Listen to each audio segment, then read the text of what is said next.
Meus queridos e minhas queridas, sejam muito bem-vindos a mais um episódio do Liberdade Financeira, nosso programa sobre tudo do universo de investimentos. Meu nome é Gabriel Mello, sou especialista em investimentos. Segue lá no Instagram, @escolha investir sempre.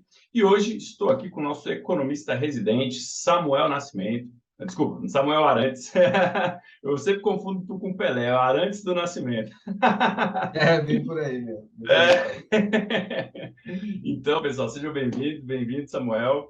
Estamos aí para falar do mercado, né? Fazer o nosso giro tradicional sobre o mercado, sobre as notícias. Estamos aí às vésperas da eleição decisiva, né? Eleição que vai mudar os rumos da análise econômica do nosso país.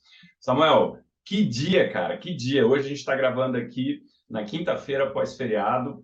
Meu Deus, o dia começou de um jeito, né? O dólar estava lá caindo, de repente subiu, de repente caiu de novo, enfim, uma volatilidade muito grande. O que está acontecendo, Samuel?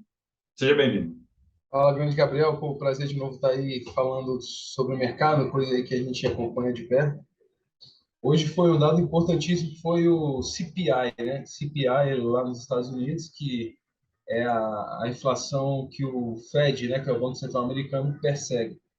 E é o preço do dinheiro, né? O preço do dinheiro da principal moeda do mundo e balança. Balança Brasil, balança todos os países. O dólar ele vem numa escalada de preço, né? Com essa subida dos juros, todo mundo migra para o dólar. Então o dólar estava em 100, né? O DXY hoje está batendo 114. Então o dólar vem valorizando frente a outras moedas em cerca de 15% do ano para cá. E hoje o CPI ele veio um pouquinho acima, mas na minha visão sem muito motivo de histeria, né? Porque o Banco Central americano ele já deu o pace. O pace é o quê? O ritmo que ele vai seguir. Aí eu acho que o mercado ele fica querendo botar outras apostas, pô, a inflação está acima, vem para um, aí muita gente começa a falar, não, não, tem que vir para um, aí essas apostas vão aumentar 1 ou 0,75, e aí quando você vê o núcleo de inflação, ele diminui o ritmo de crescimento. Por mais que ele tenha subido ainda, ele diminui o ritmo de crescimento. Aí depois que sai o dado, vem essa histeria, e depois quando se analisa, né, com mais uma vertente racional que emocional, o mercado vê que, porra, parou de subir. O Fed pode manter o ritmo e aí o dólar chegou a subir 1,5% depois do Olha aqui, anúncio. ó, tô com ele aberto agora, ó. Na máxima, 5.403, né? 5,40 e na mínima 5,25, cara. Olha cento e isso. cinquenta pontos, 150 pontos por conta disso. A histeria do início foi acima, vai vir para um, vai vir para um, e aí quando você começa a analisar no sangue frio, fala, não, não, não, não saiu tanto assim não, dá para manter o ritmo, o pace, o Fed vai manter o pace. Então, é Pois um é. dado que no fim das contas o Fed vai aumentar, sim, 75, né, 0,75, para a próxima reunião. Sim. Agora, o que Ah, dizer do presidente do JP Morgan lá, o Jamie Dimon, né? Jamie Dimon lá, falando que tem uma chance não desprezível de ter uma recessão nos Estados Unidos entre 6 e 9 meses, né? O que traria, segundo ele, uma queda de quase 20% talvez ali para o S&P 500, que é o principal índice, né, da Bolsa Americana. Poxa, às vezes, todas as vezes que eu vi esse tipo de notícia, depois de muitos e muitos anos de mercado, eu sempre desconfio, né? Se o cara tá falando que vai cair, é porque ele tá comprando. Se ele tá falando que vai subir, é que ele tá vendendo, né? Então, se o presidente do JP Morgan tá falando que vai ter recessão, que pode cair 20%, eu acho que ele tá comprando. Ele não tá vendendo, não. O que que tu acha? também acho muito jogo de palavras, né? E JP Morgan é um dos 10 maiores do mundo, então é aquela coisa. Eles fazem o movimento, né? Não, eles não ficam à mercê, eles que fazem o movimento. Então, na hora que ele está falando que vai vir recessão, o que, que ele está fazendo? Ele está meio que botando medo, né? Nas pessoas físicas ou no mesmo em bancos menores, porque ele abriu compra para ele, precisa que vendam. Então ele fala que vai vir recessão para que as pessoas vendam para ele e ele quer comprar. É tipo isso, né? É tipo isso. E aí, assim, o que que é o big picture, né? A gente vê. que o mercado de emprego nos Estados Unidos está extremamente forte, né? O número de empregos criados aí na última leitura lá do dado de emprego veio acima das expectativas, e as pessoas falando de recessão no mercado onde para cada vaga aberta você tem, para cada pessoa desempregada você tem 2 vagas, né? Então, tipo, não tem gente suficiente, cara. Tem 5 milhões de empregos disponíveis lá, estatisticamente falando, aí nos Estados Unidos, e eles não conseguem ocupar as vagas. Como é que tem recessão num lugar onde todo mundo tem emprego, onde os salários estão aumentando, né? Então, a sensação que dá é que o Banco Central americano, ele não quer que a inflação abaixe, ele quer que as ações caiam, né? Ele quer que o mercado fique apavorado, porque aí com isso ele vai, em tese, ter um espaço maior para não subir, né? Ou para subir menos, mais devagarzinho os juros, e aí com isso acalmar um pouco os ânimos, porque se você olhar pelo lado da economia, cara, não dá para pensar em recessão com uma economia tão aquecida no mercado de emprego, né? Realmente, bem por aí a ideia. E por isso que o banqueiro falou de 6 a 9 meses, né? Um pressuposto de que o Fed teria que aumentar o ritmo do pace, né? Vir para um mesmo. Então, ao invés de ficar aumentando 0,75 pontos, aumenta traria aí para casa dos 6,5. Isso aí é um choque brutal. E realmente não acredito que o Fed vai fazer isso.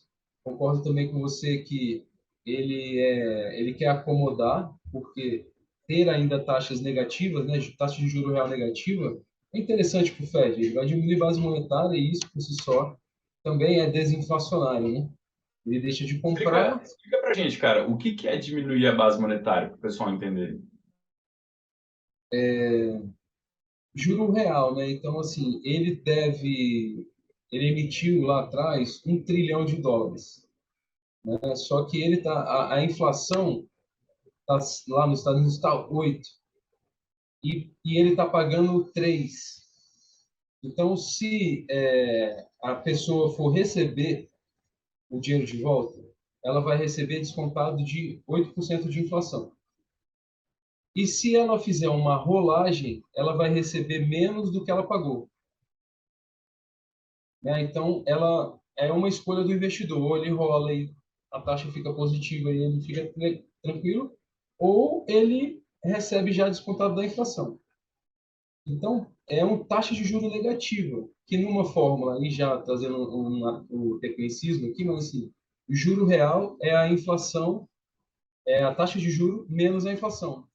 E se Então, der assim, negativo, é porque você está com juro real negativo, né? negativo. O E rendimento aí, quer não dizer, está o compensando. tomador paga menos do que recebeu, né? Na taxa de juro negativo, o tomador paga menos do que recebeu. E o investidor recebe menos do que investiu. Então, Então, ele vai diminuir dívida. Ao o diminuir dívida, ele diminui a base monetária. E aí, diminuindo a base monetária, ele pode diminuir a velocidade da circulação de moeda, e isso, tecnicamente, é um fenômeno que faz a inflação diminuir. interessante. Ou seja, o cara aplica num título público americano e recebe menos dinheiro do que ele aplicou. Ou seja, ele Sim, está doando dinheiro de uma certa forma por conta desse juro negativo, né? sim, sim. Então, de uma certa forma, era melhor guardar no colchão, né? Nesse sentido, né? Então, é incrível, né? Como é que a gente está vendo isso, né? A taxa de juros está muito negativa mesmo lá nos Estados Unidos. E como você falou, para ela começar a querer ficar positiva, tem que subir para mais de 6, né? E subir para mais de 6 lá nos Estados Unidos é um choque brutal. Vamos lembrar que em 2008, na crise de 2008, a grande crise do sistema financeiro, o juro chegou a 6,75, se não me engano, a 6 e pouco. E aí foi aí que começou a quebradeira dos empréstimos imobiliários lá do subprime, as pessoas não conseguiam mais pagar suas dívidas, né? Aquelas dívidas de hipotecas lá começaram, as parcelas começaram a ficar muito mais altas, né, do que a capacidade financeira. E aí o que o pessoal fez? Pegou a chave da casa, entregou no banco e falou: ó, pode ficar com a casa, não quero não. Né? Abandonava as casas. E aí a gente viu aquele fenômeno de casas sendo vendidas por $1, né? Se você assume a prestação, você toma a casa de graça, né? Então não tinha que pagar nada, só assumir a dívida, né? Mas isso está acontecendo de novo, tá? Tem dado aí que esses preços desses refinanciamentos estão nessa casa aí já. 6,5, 6,25 já está na casa dos 6. E é um problema. Por mais que o Banco Central esteja ainda nos 3,5, né, o mercado está na frente dele. Então, o Banco Central americano está realmente atrás da curva. E, cara, assim, um desafio tremendo, sabe? Por mais que ele seja um Fed, né, a máquina de impressora, um poder gigantesco sobre a base monetária, é uma política acomodatícia, né? Eu particularmente, acho que eles estão no caminho que tem que ser mesmo. Assim, esse choque de trazer ritmo de 1%, os agentes eles precisam estar mais bem preparados, sabe? Para fazer mudanças de um Titanic. Eu acho assim, mantém, os caras têm informação gigante, deve ter muita matemática envolvida nas tomadas de decisão deles, no sistema preditivo aí, com certeza os caras têm isso. E que, sei lá, de repente o cara fazendo uma redução de imposto lá, que nem de repente, como no Brasil, o cara consiga derrubar a inflação mais do que aumentar os juros. É a velha teoria, né? E não a nova, que é a tal da teoria quantitativa da moeda aí, que o pessoal defende que pode emitir à vontade, que não tem nenhum rebound, né? E aí está se mostrando agora que tem. Então, agora vamos mudar de assunto para o troféu Pataquada Global. Bicho, o que está acontecendo na Inglaterra? Que é aquilo, cara? Que banco central, que governo, que doideira, que política mais sem pé nem cabeça. Aí a nova primeira-ministra lá, Liz Truss, lá, chega falando que vai aumentar a dívida, né? Aí depois fala que não, que vai reduzir impostos, aí muda tudo, aí o Banco Central compra título, aí depois vende título, enfim, cara, que bagunça é essa que está acontecendo na Inglaterra, cara? Tá muito assim de dar dó, né? Latinizaram, né? Sacanagem com os latinos. Porra, latinizaram. Então, os europeus estão se latinizando e os latinos, de repente, viram europeus, né? Na troca aí do equilíbrio temporal das coisas, mas assim, se perderam, cara. Assim, se perderam totalmente lá e não tem nem o que dizer. Se perderam. Então, só para colocar o pessoal em perspectiva, pessoal, a nova primeira-ministra que assumiu, né, ela começou com um plano de congelamento de preços, assim, né, para tremer na espinha ali do Keynes e de algumas pessoas, né, na congelamento de preços. Depois, vamos reduzir impostos. Depois, o Banco Central vai comprar títulos. Aí depois não, vai vender títulos. Depois vai parar. Aí depois vai falar, olha, talvez não pare e tal. Então, assim, uma comunicação super desencontrada. Vamos lembrar que a comunicação de um banco central é fundamental para a sua credibilidade. E a sua credibilidade é fundamental para conseguir atingir as metas, né, de inflação e juros, né? Então, o Banco Central da Inglaterra ele está completamente perdido. Essa nova primeira-ministra também tá assim um barata voa absurdo na política monetária, na política, né, ligada à economia, e isso está afetando muito fortemente a credibilidade. E não é à toa que a Libra derreteu, né? A Libra veio para as mínimas contra o dólar e até contra o euro também, né? Como é que você está vendo isso da questão cambial deles, cara? Eu acho que é aquele ponto, né? O fortalecimento do dólar frente aos pares mundiais. E aí começa a se pensar fatos isolados que não são o motivo das quedas, né? É realmente o Fed aumentar para 4,5, que é onde se coloca, e o mercado sempre antecipa. Então, assim, fazendo a conta, se subir mais X PTO vai chegar no 4,5, para o mercado já está no 4,5.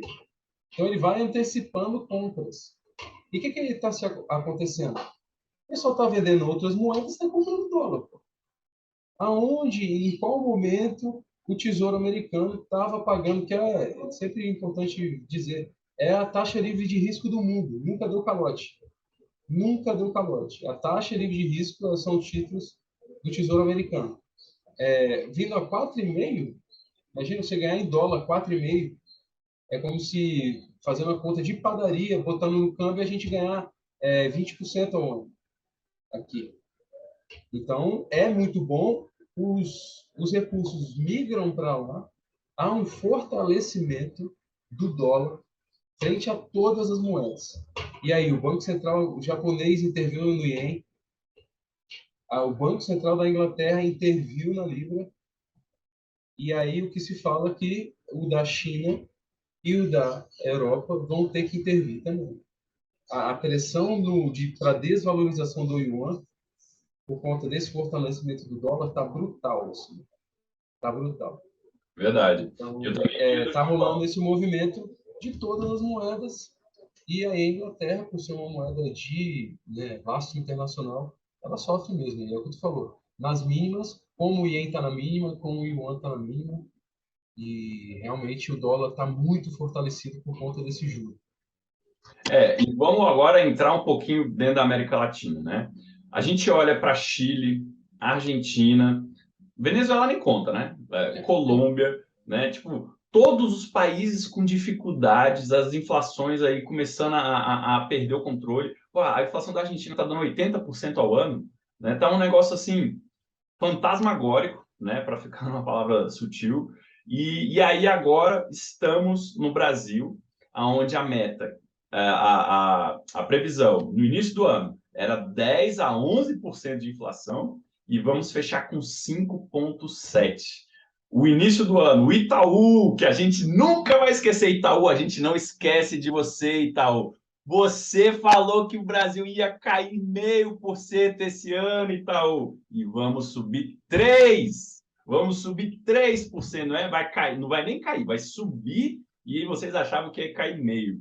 Como a gente enxerga o sucesso do Brasil no meio disso tudo, cara? O que foi isso? Explica para mim, Samuel. Eu acho que muitas reformas, né, e muito o play de mudar o eixo da economia, mais alocação privada, acho que é o termo mais master no sentido de chave mestra de tudo que está acontecendo, que é colocar o poder de decisão da alocação de recursos mais na mão do setor privado do que do setor público. O setor público já tem que cuidar de muita coisa. Saúde, educação, tem as aposentadorias. Então, assim, deixa o máximo de coisa para a alocação privada acontecer com várias reformas. A gente tem muita reforma nesse governo, desde 19. Mesmo com pandemia e guerra, os caras fizeram um trabalho muito, muito, muito valoroso no sentido de passar muita reforma, que aumentou a produtividade da economia brasileira com uma mudança de alocação, em vez de pública para privada. Então, Isso esses números eles ainda estão por aí. Ninguém ainda pegou para estudar, porque no fundo, que é o que tu traz com a questão do Itaú, todos os economistas tradicionais erraram e erraram feio. Ninguém identificou a mudança das alavancas. E elas foram mudadas. A economia brasileira ganhou muita produtividade depois da pandemia, ganhou muita produtividade. O PIX, né? A lei de liberdade econômica. Isso, deixa eu falar um pouquinho sobre isso, pessoal. A lei de liberdade econômica é um troço que não foi bem assimilado pelos economistas profissionais, porque ela tem um caráter que a gente chama de microeconômico, né? Então, economia gosta de ver o todo, né? Eles chamam de o agregado, né? Vamos ver a massa salarial, é o salário de todas as pessoas somados, né? Então, a economia gosta muito dessa visão macro. Só que no microcosmos ali, naquele dia a dia da pequena empresa, do empreendedor, a lei da liberdade econômica, ela inverteu o jogo. Então, imagina, você quer abrir uma padaria, né? Pô, você é bom de cozinha, você faz pão muito bem. Aí você vai lá na sua prefeitura, pede um alvará, aí a prefeitura te passa uma previsão de 3 meses. E aí, depois de um ano, ela ainda não te entregou o alvará. Pô, você ficou para trás, né? A lei de liberdade econômica inverteu essa responsabilidade. Se em 30 dias qualquer prefeitura não passar o alvará para que o empreendedor possa trabalhar, você já pode começar a trabalhar e depois a prefeitura ou o órgão fiscalizador que consiga ir atrás de você para verificar e te oferecer esse alvará. Então ela mudou essa dinâmica. E aí isso, pessoal, é um troço tão revolucionário, mas tão revolucionário. Eu acredito, Samuel, não sei se você concorda, mas eu acredito que isso talvez seja a alma dessa mudança de eixo que o Guedes fala, né? Talvez isso seja o coração dessa visão de que o setor privado está puxando o Brasil, não é mais o gasto público, a gente está tendo um crescimento com redução de dívida, a gente está tendo um crescimento com superávit nas finanças públicas. Da onde está vindo isso? Da onde está vindo esse crescimento? Da microempresa, do pequeno empreendedor, do PIX, né? caramba, quantos negócios nasceram só porque o Pix surgiu.